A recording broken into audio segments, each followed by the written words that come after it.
तो पेशे खिदमत है खेसारी भैया का ये छठ का गीत।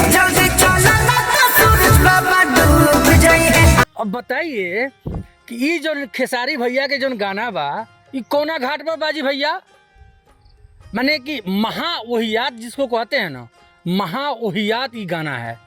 छठ जो है बिहार वासियों यूपी वासियों के लिए महापर्व होता है, आस्था का पर्व होता है, जिसको कि गाना हम लोग सुन के ना फील कर लेते हैं कि वाह, छठ का ये गाना यदि आप सुनिएगा, बहुत सारा गाना है छठ का।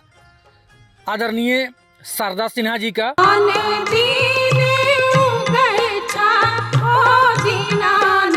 कल्पना पटवारी जी का गाना सुनिए आप,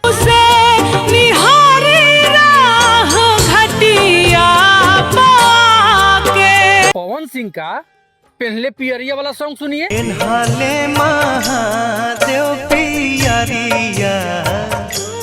ये सब टाइप का जो सॉन्ग है ना ये लोग का, ये सब सुनते ही लगता है क्या हा छठ आ गया, नजदीक आ रहा है।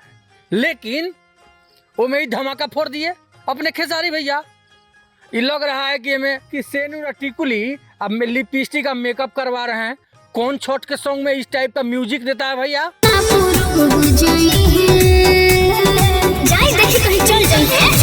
छठ के सॉन्ग में होता है कि म्यूजिक, उसका धुन जो होता है ना, धुन सुन के आदमी जिस टाइप मैंने ये अभी ये बजेगा धुन आपके सामने में, लगेगा कि हाँ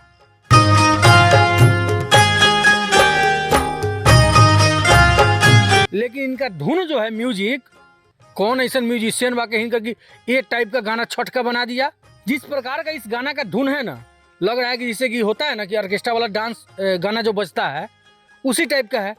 कोई फील ही नहीं है। महा ओहियात जो गाना कहते हैं, महा ओहियात गाना है खेसारी लाल का। अब वीडियो क्वालिटी तब वो एकदम घटिया। अब एक जगह खड़ा होकर इतने दूर में वो तैयार हो रही है, ये समझा रहा है कि चलो जल्दी सीना, सूरज भगवान का दो तरह के मेकअप देख के ऐसा तो लोग हमारे बिहार में सिंगर हैं। आज जब इनको कुछ कह दीजिएगा तो सोचे हई बात कहेंगे, पूरे खानदान को लपेट दूंगा। चलिए, कमाई के लिए वो अपने ला दिए हैं, वो अपने म्यूजिक चैनल से, खेसारी म्यूजिक वर्ल्ड से। लेकिन ना समझिएगा कि सब आमदनियाँ उनको जाएगा। डिस्क्रिप्शन में सब है कि ग्लोबल म्यूजिक का पार्टनर में हुआ है। मामला भी रफा दफा हुआ नहीं है। जो भी कमाई होगा, जितना लोग अति करेगा, सब जाएगा ग्लोबल म्यूजिक वाले को। तो भाई लोग 2 दिन के बाद जो है छठ शुरू होने वाला है। तो ये सब टाइप का गाना ये तब मैंने कि महा ओहियात हमको ये दिए हैं। जो जैसे है शारदा सिन्हा जी का, कल्पना पटवारी जी का, पवन सिंह का, ये सब गाना सुनिए। ये सब गाना को इग्नोर कीजिए, कहीं नहीं बजना चाहिए ये सब गाना।